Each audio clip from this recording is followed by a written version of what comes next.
នេះជា head port ទាំង 5 ដែលបងប្អូនគួរតែជ្រើសរើស Amplifier MR3 Global Version សម្រាប់បងប្អូនដែលកំពុងស្វែងរក speaker studio monitor ដែលមានសំឡេងល្អហើយតម្លៃសមរម្យនេះគឺជា Amplifier MR3 គឺជាជម្រើសដ៏ល្អបំផុតថ្ងៃខ្ញុំសូមលើក head port ទាំង 5 ដែលបងប្អូនមិនគួរមើលរំលងទៅលើ speaker មួយគូនេះចាប់ឡើងពីចំណុចទី1គឺវាមានរូបរាងទូចស្អាតប៉ុន្តែមានសមត្ថភាពខ្លាំងដែលអាចបញ្ចេញសំឡេងទៅដល់36 W RWS ដែលវាជាការរួមបញ្ចូលគ្នារវាង 3.5 inch mid and low driver និង 1 inch tweeter ផងដែរវាបានផ្ដល់សំឡេងបុកបាសណែនច្បាស់ល្អស័ក្តិសមបំផុតសម្រាប់បន្ទប់ធ្វើការខ្នាតតូចនិងមធ្យម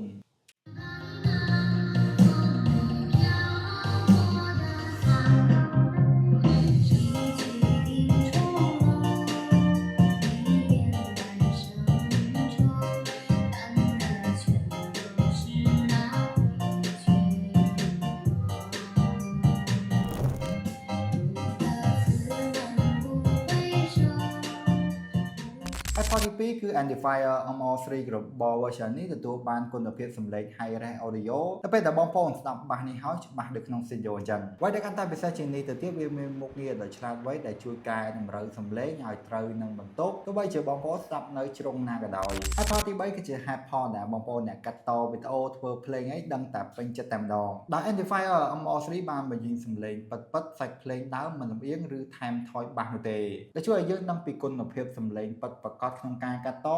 រៀបចំសំឡេងឲ្យបានល្អត្រឹមត្រូវហើយផលទី4គឺងាយស្រួលក្នុងការប្រើប្រាស់និងបត់បែនបានគ្រប់ទម្រង់វាបានបំពាក់នូវ Bluetooth ចំនួនចុងក្រោយ 5.4 ដែលធានាថាការតភ្ជាប់បានល្អនិងមានស្ថិរភាពក្រៅពីនេះវាក៏មានរន្ធដោតសំខាន់គ្រប់តម្រូវការដែលអាចប្រើជាមួយទូរស័ព្ទ កុំព្យូទ័រឬឧបករណ៍បំពងសំឡេងផ្សេងទៀតជាច្រើនហើយផលទី5គឺការផលិតដោយ speaker មួយគូនេះផលិតឡើងពីឈើដែលមានគុណភាពខ្ពស់ដែលមិនត្រឹមមើលទៅស្អាតនិងប្លែកភ្នែកនោះទេប៉ុន្តែវាបានជួយកាត់បន្ថយការរំញ័រការពារសំឡេងមិនឲ្យបែកទោះបីជាបងប្អូនបើកខ្លាំងប៉ុណ្ណាក៏ដោយសរុបជារួមមកបើសិនជាបងប្អូនចង់បាន speaker studio monitor ដែលមានតម្លៃសមរម្យហើយបាសបុកណែន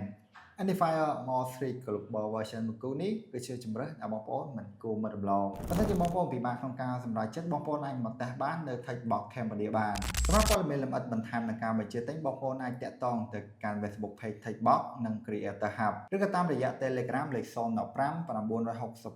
009ដើម្បីឆែកតម្លៃបងប្អូនអាចចូលទៅកាន់ website ផ្លូវការ www.techbox.com ជាមួយនឹងការធានារយៈពេល1ឆ្នាំពេញពីក្រុមហ៊ុនផ្ទាល់តែម្ដង